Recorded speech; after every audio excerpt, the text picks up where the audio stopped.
ವಿಷಯ ರುಚಿಗಳೈತಲ್ಲ ಇವತ್ತ ನೀವು ಏನೇನ್ ಊಟ ಮಾಡಿ ಬಂದ್ರಿ ಹೇಳ್ರಿ. ನೀನು ಸುಮಾರಿ ನಾಷ್ಟ ಮಾಡಿ ಬಂದಿ. ನೀನಪ್ಪ ಎಗ್ ರೈಸ್ ಉಂಡ್ ಬಂದಿ. ನೀನಮ್ಮ ಪುರಿ ತಿಂದ್ ಬಂದಿಯೇನ? ನೀನಪ್ಪ ಏನ್ ನಾಷ್ಟ ಮಾಡ್ರಿ ಮಮ್ಮಿ? ಪಡ್ಡು ತಿಂದ್ ಬಂದಿ. ನೀನಾಗು ಮಮ್ಮು ಉಂಡು ಬಂದಿ. ನೀನಪ್ಪ ರೋಹಿತ ಉಪ್ಪಿಟ್ಟು ಮಾಡಿದ್ರು ಮಮ್ಮಿ. ನೀ ಏನ್ ಉಂಡು ಬಂದಿಮ್ಮ? ಏನ್ ಉಂಡು ಬಂದಿ ನೀನು?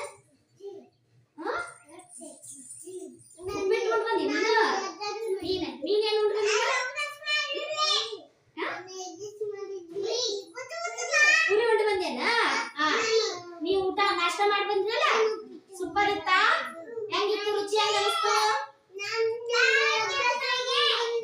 ರೋಹಿತ ಹೆಂಗಿತ್ತು ರುಚಿ? ಸೂಪರ್ ಇತ್ತಾ? ತಿನ್ಬೇಕು ಅನಿಸ್ತಿತ್ತಿಲ್ಲ? ತಿನ್ಬೇಕು ಅನಿಸ್ತು ಅಂತೇಳಿ ಹೊಟ್ಟೆ ತುಂಬ ಉಂಡು ಬಂದ್ರಿಲ್ಲ? ರುಚಿ ಅಂದ್ರೇನು ಹೇಳಿ. ರುಚಿ ಅಂದ್ರೆ ನಾವು ಊಟ ಮಾಡ್ತಿರ್ವಲ್ಲ, ಊಟ ಮಾಡಿದಾಗ, ತಿಂಡಿ ತಿಂದಾಗ, ಆಮೇಲೆ ಚಾ ಕುಡ್ದಾಗ, ಪಾನಕ ಕುಡ್ದಾಗ, ಇವೆಲ್ಲ ನಾವು ಆಹಾರ ಪದಾರ್ಥ ಸೇವಿಸುವಾಗ ನಮ್ಮ ನಾಲಿಗೆಯಲ್ಲಿ ಒಂದು ಸ್ವಾದ ಉಂಟಾಗುತ್ತಾ, ಅದನ್ನ ನಾವು ರುಚಿ ಅಂತ ಅಂತೀವಿ. ಏನೇನ ರುಚಿ